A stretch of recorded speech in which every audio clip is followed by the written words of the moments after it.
And I'll count us down. Yeah. So we'll go in 3, 2, 1. Hey, welcome back, everybody. Jeff Frick here, coming to you from the home studio for another episode of Work 20XX. And I'm excited for this next episode. This gentleman, he's been in the space for a while. He started kind of a transformative company serendipitously right at the beginning of 2020. And he's living it. You know, he's living the values. He's really kind of changing the world. And he's joining us today all the way from Cyprus in the Eastern Mediterranean. He's Tony Jamous. He's the CEO and co-founder of Oyster. Tony, great to see you. Good to be here, Jeff. Thank you for having me. Absolutely. So we had the good pleasure of meeting a little while ago, and I just found your story fascinating. You also are a great sharer. You've got an open source ethos, so people can really find out. There's no secrets here. This is not a secret. But before we get into it, let's just jump into Oyster 101 for people that aren't familiar with Oyster. What's it all about? Yeah, so Oyster is a global employment platform. We help companies anywhere to employ people in any country without the need of setting up entities, hiring lawyers, accountants, payroll providers. We do all of that through the power of software. And why we do that? Because we want to make global hiring as easy as local hiring so we can reverse brain drain so people can stay in their home countries, don't have to leave their family, their community, but access to these amazing job opportunities that the world can offer. So we hear a lot about, remote workers, and we hear about some of these cool travel visas that some countries are putting in place to try to attract workers and have them come work from there. But, there's all this ugliness in terms of taxes and regulation. And traditionally, before Oyster, if I wanted to set up some type of entity to employ somebody someplace, you had to have kind of some type of a structure. So how have you solved that with software? Do people work for Oyster technically? Do you have some type of, because I know out here in Silicon Valley, there's TriNet. So everyone who's ever worked for a startup in Silicon Valley has worked for TriNet, which they, kind of orchestrate the details until the company gets old enough to kind of do their own HR. Is that what you're doing? Explain, how does it actually work? Yeah, it's actually pretty much like TriNet, but on a planetary level. So let me tell you a bit of history. The US is composed of a number of states, and each state operates like its own country when it comes to labor laws. So there was an emergence of these players in the US called PEOs, professional employment organizations, that would employ the person on your behalf in that state. And so we took that concept and we made it global. So we built a global employment infrastructure in 180 countries.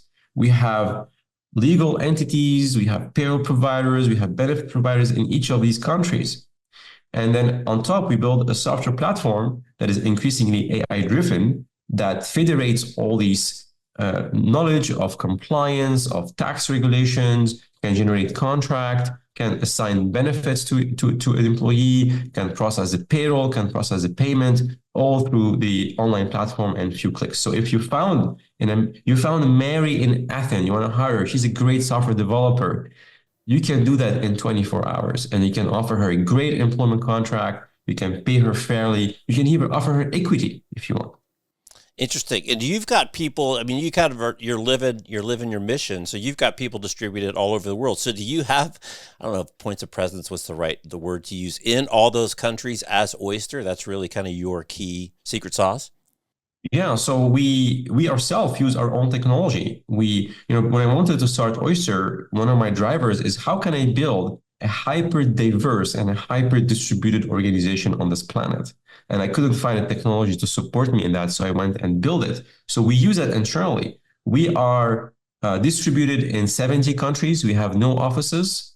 We are nearly 600 people. We are gender equal across the board. So imagine the amount of diversity you have from people living in 70 countries, gender equal from over 100 nationality, are coming together to build the software platform that is driving equality in the world.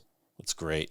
And then you've got kind of the aggregated market data. So if I don't know how much to pay Mary from Athens, because I've never hired anyone from from Athens, you've got, kind of like we've seen in a lot of the housing and some of these other like Zillow, where suddenly now you've got this aggregate information to show kind of what is the market and how the market is defined to help me figure that out. Absolutely. We tell you what is fair pay for her, depending on her role, on her seniority, and the first data for compensation is somehow available in the developed world. Think about the North America and some places in Europe, but it's not available in the rest of the world. And also the other challenge we have is that remote workers ask for higher salaries when they work for a company overseas, when they work locally. Think about software developers. Software developers are in high demand in the world. So we have developed this compensation insight tool that enable companies to estimate what is a fair compensation for anyone anywhere in the world. And they can use the same tool to design their compensation philosophy to make sure they can create equality across the system, because humans are very sensitive to feeling of fairness. And when you're in one country, that's easy. When you're in 50 countries, that's harder to achieve. So our tool enable you to create that sense of equality and fairness across the world. How have you seen the evolution of pay for skill versus pay for geo when traditional geo borders are breaking down? How do you see that evolving? Because that's a big issue, right? Because there's huge market differentiation for skills in different geos. Absolutely. And look, I have absolute belief that there's one day in the future where that difference will go away between different geographies. It's going to probably take us 10 years to get there, but we are making incremental progress toward that. So roles that are in high demand, talk about the software developers, the gap between a software developer in an emerging economy and a software developer in the West has been shrinking fast in the last few years. And we see that happening in other roles, knowledge worker roles that are also increasingly in demand. Think about sales executive, think about accountant, marketers. So all of these are team members we employ on our platform on behalf of our customers. And so there's still a gap today in the world, obviously, still inequality, but the good news is that that gap is shrinking. And with platform like Oyster, by making it more possible for companies to tap into the world as a talent pool, we can have a shot in creating more equilibrium between the supply and demand of labor. Curious to get your take too on kind of, and you've got a much more global point of view. Think of like 1099s and W-2s in the US, and it's such a small kind of slice of definition of their working relationship between the company and the person. But then you see the rise of the gig economy. You see, these people driving Ubers and Lyfts and driving, Amazon delivery services that are actually not Amazon. It's a different wholly owned independent company that works for them. How do you see kind of the evolution of the relationships between the company or whoever's paying and workers with things like Fiverr, with things like fractional CMOs? It just seems like there needs to be a lot more granularity and variability in the way those relationships are defined, which of course then ties back to taxes and it gets more complicated on the back end. Yeah, look, Jeff, what was happening and what's still happening is that full-time employment has been a bit traumatic for people because it restricts your freedom. It's less flexible. You have to go to an office, you have to commute, you have to be in meetings all day long. So when you work for companies that are not well structured to make people successful no matter what they are, and if you work for a company that restricts your freedom by imposing some unnecessary restrictions, such as working in a specific place or commuting to an office, or then people are choosing to actually quit a full-time employment job and become a contractor, and not being subject necessarily to a company's policy. They would be working on specific projects instead, right? And multiple clients. So we've seen that trend happening. But also there are companies that are doing the opposite. There are companies that are giving that flexibility to their employees. They're investing in their growth and development, creating a culture that are inclusive and safe and fair. These companies are thriving and attracting the best talent in the world, because the best talent want to be part of a team, right? They want to create something meaningful together.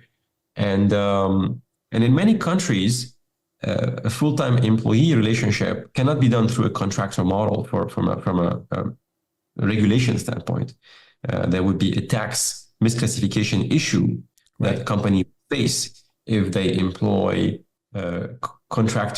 employees as contractors. So this is where also our platform can help. We have a lot of customers that come to us saying, I have these 20 contractors distributed in 5 countries. It's time for me to make it compliant, and we want to move them to full-time employee. And this is where Oyster can come in. We also support contractor model as well. So we process a lot of payment for the gig economy.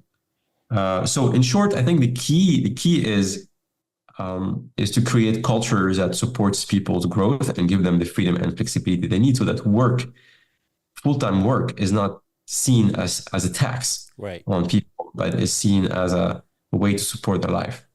We'll get into your management philosophy, and I know it's interesting, your sustainable leadership. But before we get there, from company's perspective, it just feels like there's a trend over time to move more things right from the balance sheet to the income statement, to move less things from capital expenditures to more flexible expenditures based on demand, et cetera, whether it's cloud computing or whatever. So do you, and also I would argue that the, kind of the contract that my grandfather signed up when he went to work for AT&T for 30 years and got, lifetime health benefits till he was 100, that's all kind of gone away. A lot of the employee match. And I don't know if you've seen the same thing in Europe and some of the other geos, but it seems like the fundamental contract between what I'm giving you and what I'm getting, and maybe I'm suffering a little bit more of that short-term pain because there's some long-term benefits once I retire and healthcare for life.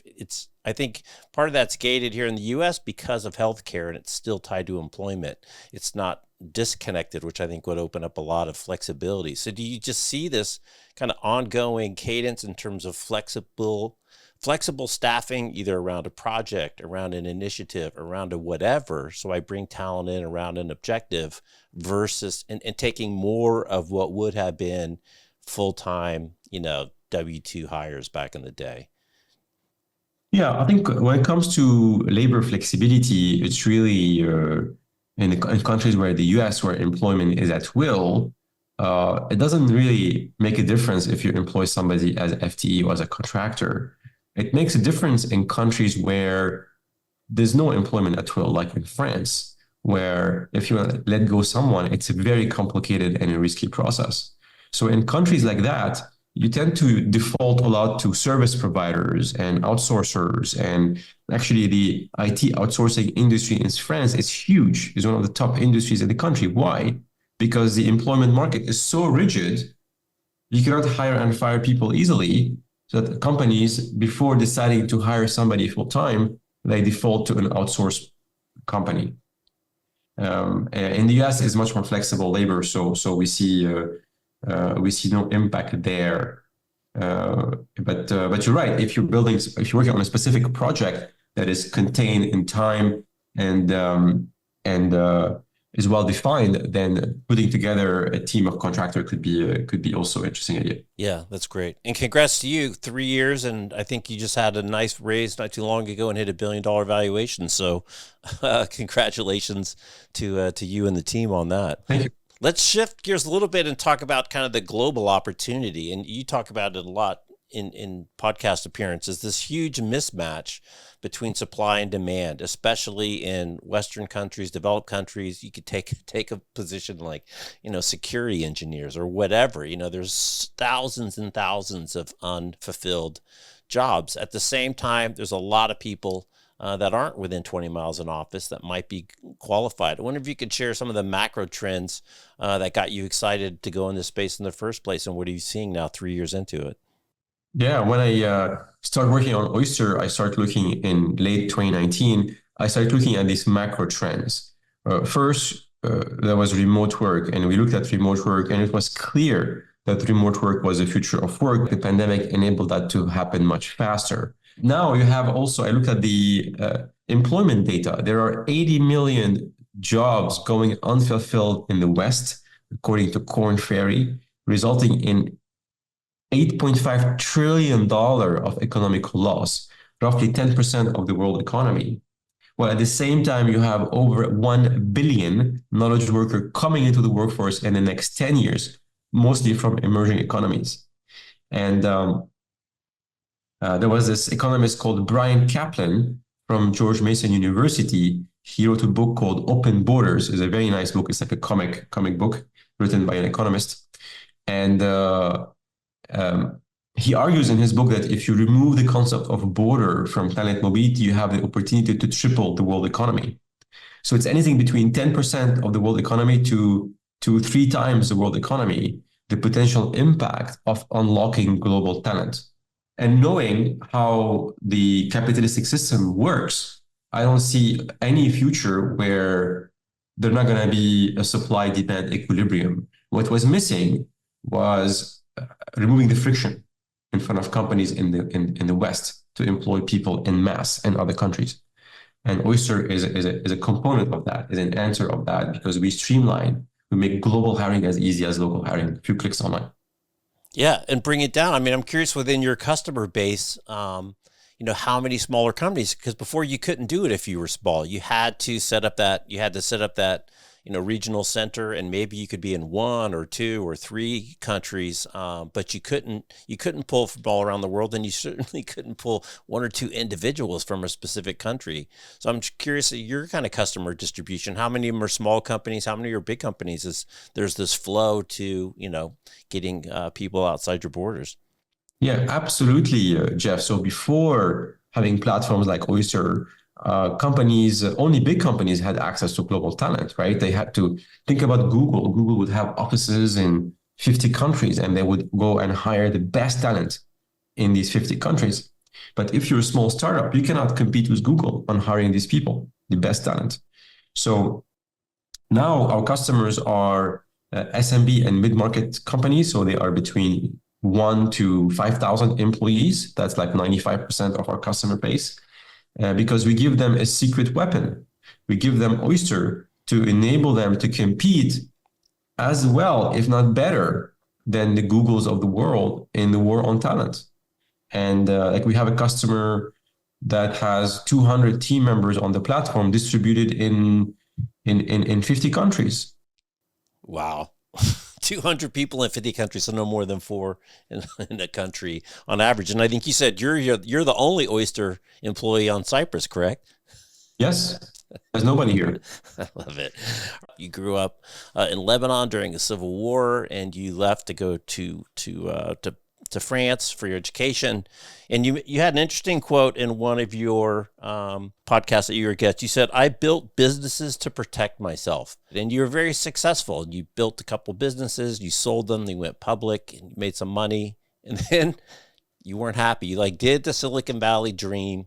You opened the startup, you went public, got acquired, you made some money. Here you are, and then you weren't happy. And the other great line that I heard is one of your friends said, Tony, what would it take for you to start another company? And now you get to approach it from a very different perspective, from protecting yourself. Now you have an opportunity to take your learnings and make some changes in the world. So I wonder if you can share the reflection of that journey at the beginning and some of these things that really impacted this unique thing that you've built in Oyster. That's really kind of an operational platform, if you will. Your great line, sustainable leadership. Which is tightly knit, but somewhat, I don't want to say removed, but it's a different layer of intentionality than just trying to fulfill supply and demand within your customer base. Yeah, absolutely, Jeff. Oyster is a laboratory for me to experiment in these, I would say, human-centric leadership tools or techniques, because I want to work in an environment that works for me. I want to feel safe. I don't want to have fear of being judged. I want to be myself. I want to be super creative. I want to feel fulfilled. I want to work on something meaningful. So all of this, I want to surround myself with diversity. So this is the environment I've imagined. And also I imagine an environment where I can live wherever I want to live. I want the freedom of location, the freedom of time. I want to work when I want to work. And that led me to start Oyster. But before getting to starting Oyster, I was I was doing a lot of inner work. So I took some time off. I took a year and a half off between starting my first company and starting Oyster. And during that year, although I had made a financial success, I felt there was something missing in my life. My relationship were not great. The way I take care of myself was not great. So I went on this inner work journey, essentially therapy, intense therapy process that enabled me to realize that well, it enabled me to realize what I need to do to heal myself, to get better, to feel healthier, and be happier. And one of the component of that is to work on something meaningful and purposeful. And that led me to start Oyster because I felt that if I can create, if I can put my efforts into making people feel they don't have to leave their home countries and go through the challenges that immigrants go through to succeed in the West, then I could feel more purposeful. I could feel more fulfilled. I could be happier, and so that's kind of what led me to start Oyster. And yeah, Well, there's a couple kind of philosophical anchors that I want you to expand on a little bit. And one is the role of courage and fear. And you talked about, living with courage and fear and learning to kind of master those two words. How do you address courage and fear, and how do you get on top of fear? Because fear is it's a big motivator, and it can drive a lot of crazy behaviors. totally. And for me, so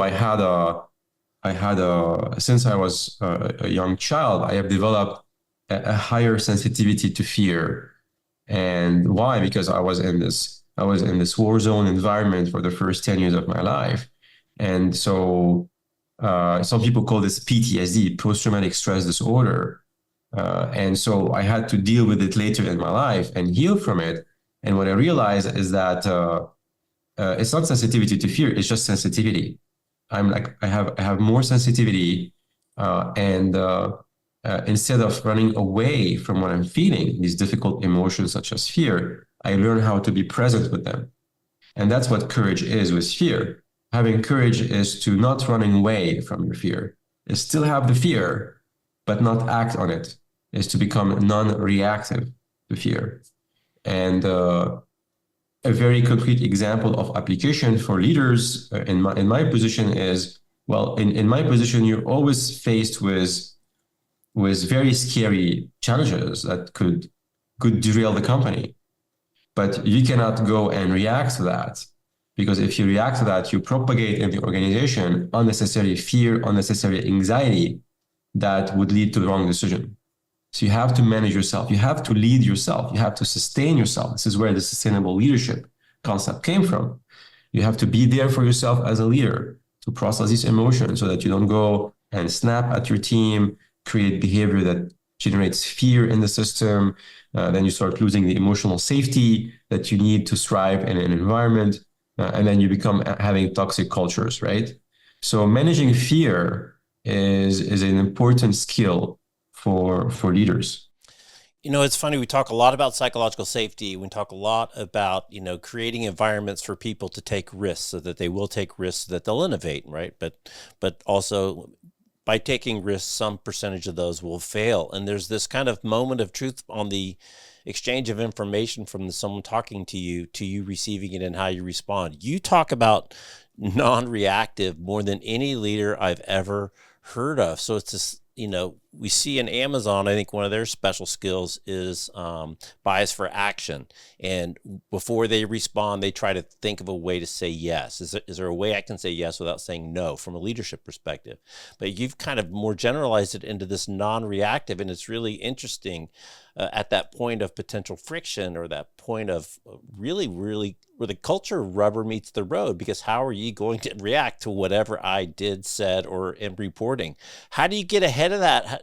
How conscious is that? You take a deep breath, you try to get the bad news and the reaction over before you get on the call with the person, because you're very intentional with that. And I think it's a really powerful behavior that people can try to adopt that isn't that hard technically, but is a really beneficial thing in terms of building that trust and relationship with the person on the other side that just took a risk and told you something that maybe wasn't always great.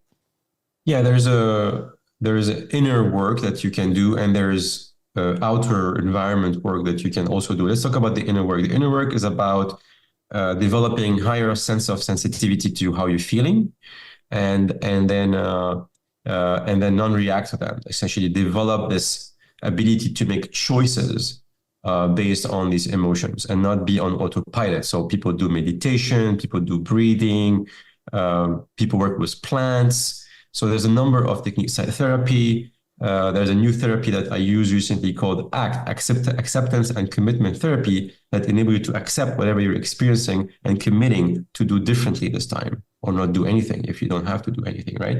So this kind of non-reactivity is a skill that you can learn. And secondly, the outer world, you can also organize your outer world so that you're not always on, that you have downtime to process before going into a meeting. And asynchronous work that is very common in remote companies is an amazing type of work to minimize this reactivity, because before going into a meeting, I've already processed the data. If I have a bad news, I got that bad news yesterday and I have a meeting tomorrow about it, right? So I'm not like having the bad news in the meeting in real time, right? So that helps a lot in reducing reactivity in the workplace. Yeah, I think these are the components. So there's an inner work you can do to develop your ability to be non-reactive and not run away from what you're feeling and be more aware. And then secondly is really organize your environment so that you reduce the amount of triggers that are here to trigger you. You are also very outspoken in your management of your own time and the management of the things that interrupt you. And it shocks me that too many organizations are still kind of dopamine running, chasing notifications, which often are triggers, and not really leveraging what, as you said, one of the beauties of async is that you get so much more time to actually turn off notifications and get work done. I'm just curious how that's been reflected within the company and how it was so different than, potentially the last couple of organizations that you were involved with in terms of giving people time to get work done and specific, kind of active instruction to turn notifications off during some certain period of time so that you are getting the actual work done that we're paying you to do instead of just replying to email all day long. Look, this company now I work for, Oyster, I feel 2 times more productive than my previous companies. And not a but, and I feel more relaxed and fulfilled in my life, right? So this is the effect of adopting a purposeful way of working designed for distributed and remote companies. And so why I'm more productive? So to give you an example, I instead of sitting in meetings all day long, I watch recorded videos, right? And instead of the meeting I have to do takes 4 hours, it takes 1 hour because I've already processed on my own many of that meeting component.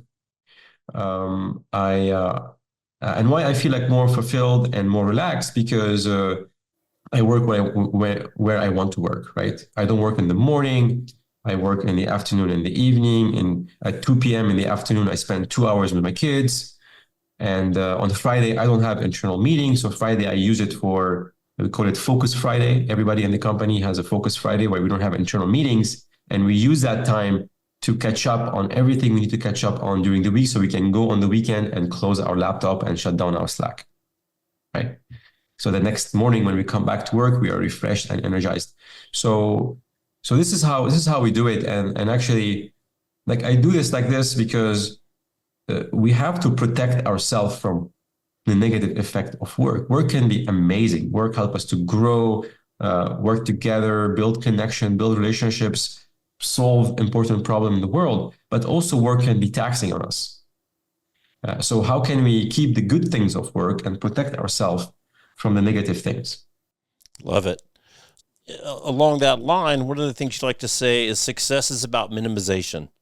and consuming less. And if you think of that in the context of work, and you think of it in the context of, all these notification platforms where you're getting Slack and email and text and Lord knows how other many digital work platforms that people are using, really this focus on minimalization, really, which could also probably be described as radical prioritization, and really eliminating the stuff that's not important and really focusing on the stuff that's important. Oh, by the way, you just get these huge productivity gains. I love to hear too some of the feedback from some of the folks on the team to suddenly get an opportunity to work when it makes sense for them. If I'm just not in the mood, go take a walk. This async and digital tooling really opens up a whole different world of a relationship between you and work. Absolutely. Not to mention that you can also choose where you want to live. Right? I mean, many people don't have that option today. They have to live in cities. I mean, if you like to live in cities, it's great, but many people are forced to live in places that are not designed for human living, right? So there's high level of pollution, there's time wasted in transportation, and there's expensive real estate. I mean, there's really giving people the choice to be distributed on the planet and live where they want to live, not only has a massive impact on people's happiness in this world because they can choose where they want to live, but also has an impact on our environmental footprint. We are pouring 4 times the equivalent of New York City in terms of concrete every year on this planet to build more urban centers, more urban areas. And we know that's not sustainable. So we have to find a way to continue to grow the economy because we live in the system of infinite growth requirement, yet do it in a way that is healthier for the planet and for its people. Right. And you've got all these little towns, right, that are getting hollowed out because the opportunities weren't there. So the young kids have to move, and you get this kind of downward spiral of a lot of places that aren't crowded and don't have commutes, where, if you can run a fiber or you can run a fat pipe to that community, suddenly there's an opportunity for people not to have to move to take advantage of the opportunities to actually be able to stay and contribute back in their local community, but, take advantage of this global kind of economic boom that we're in. Exactly. So one of your other kind of great philosophical points is kind of thinking in terms of the mind versus the heart. And, I think if you use feeling and thinking of people as people, they're not pieces of steel or a piece of concrete or a car, as they used to think of them, and as an asset. It's really people. And you talk quite frequently about, letting people know you care. And in that, you're going to get, this tremendous amount of marginal effort, intrinsic motivation, pulling harder on the oars, all these things that come from treating people like people versus treating people like an asset. I wonder if you can share, kind of where does that come from and how you're using that on a day-to-day basis. Yeah, it's like I've developed this, I call them energetic systems. And there's an energetic system I call the eagle, and another one called the condor. And I try to use different ones in different situations. So let me tell you what each one is. So the eagle is my flight and fight system, is my system that deals with crisis, with risks, and so if I'm, let's say, I need to raise money for the company, I put my eagle energy on, and it's fight and flight system, and I focus and I get it done. And so, but the condor, why I call it the eagle, because the eagle is a predator. The eagle kills to eat. The condor, on the other side, is a scavenger. She or he take care of the environment to survive, right? And so he is much more nurturing. The condor has one child every 2 years. The eagle has 4 per year. So the condor, when I'm dealing with something, with an issue internally that is people related, I put my condor energy system, and I'm more listening. I'm more compassionate. I'm more caring, because I'm dealing with a human system here. I'm not dealing with goals and market issues and whatever requires me to be this eagle, right? So being able to choose what energy system I want to use in each situation has helped me a lot in the last few years to actually grow my leadership style and actually don't get stuck in any style, right? So I can be much more flexible. I call it having ego flexibility to really adapt to the situation. I love that. Right, because average doesn't work anymore, right? Everything's context sensitive. You got to have the right context. So you're a Yes. deep thinking guy, and I want to ask you a couple of questions on some philosophical issues. I had Martin Mikos on. I don't know if you know Martin. He used to be the CEO at MySQL. He's the CEO of HackerOne. Similar kind of a deal, actually. He connects companies with independent hackers. But we were talking Mm. about learning. And he said, we all want to learn. We all have to learn. We have to keep learning. And it's great to have a fun learning environment and we all grow together. But he goes, but when you touch the stove, you learn really fast. And that's when you realize that there's kind of different levels of learning. There's learning, and then there's touch the stove learning. As a leader, you need to get people in situations sometimes where maybe they accidentally touch the stove. You don't want to burn themselves, but at the same time, those are the lessons that really sink in. How do you think about helping people learn in this context? Because we all need to keep learning. The world is changing so quickly. The tools are Mm. quickly changing. But this is kind of interesting paradox where there's learning and then there's, touching the stove learning. Yeah, great question. So how I do this is essentially by empowering them and giving them room so that they can make small mistakes that are not deadly mistakes or can be reversible, and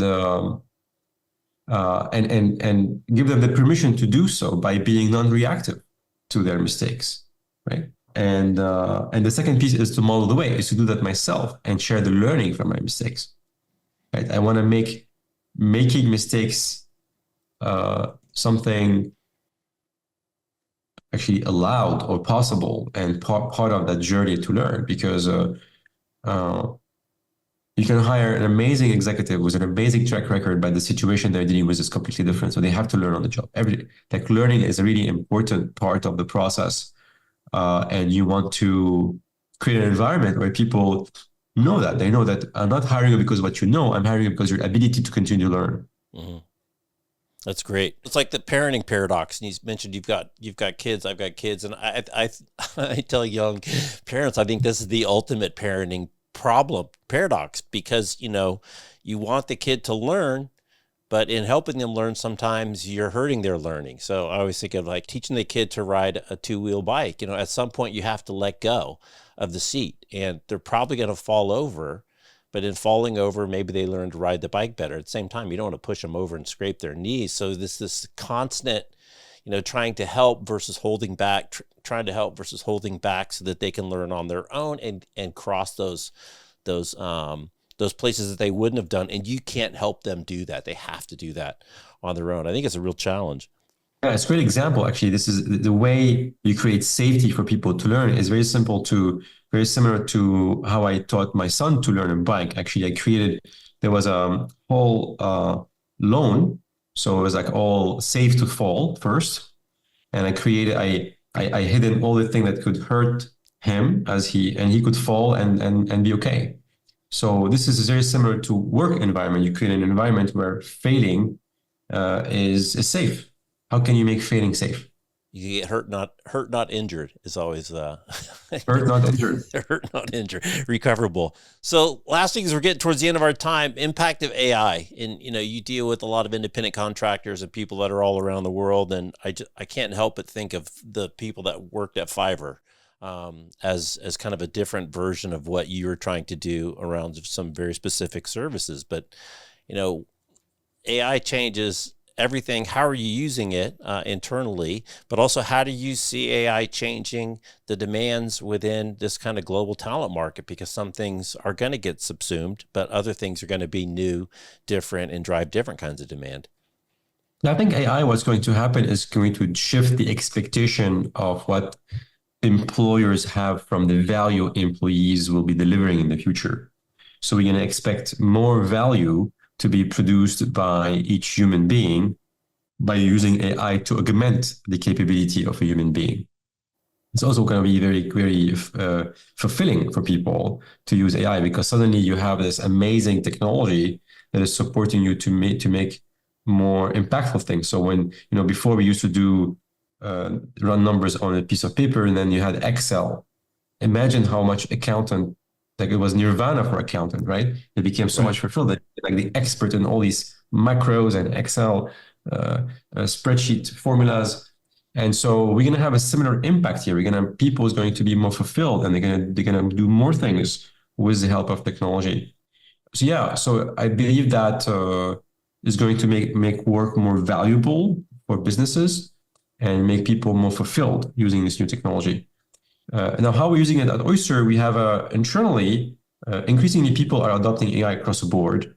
Whether you are a customer support representative or the CEO of the company, we all use a form of AI assistant.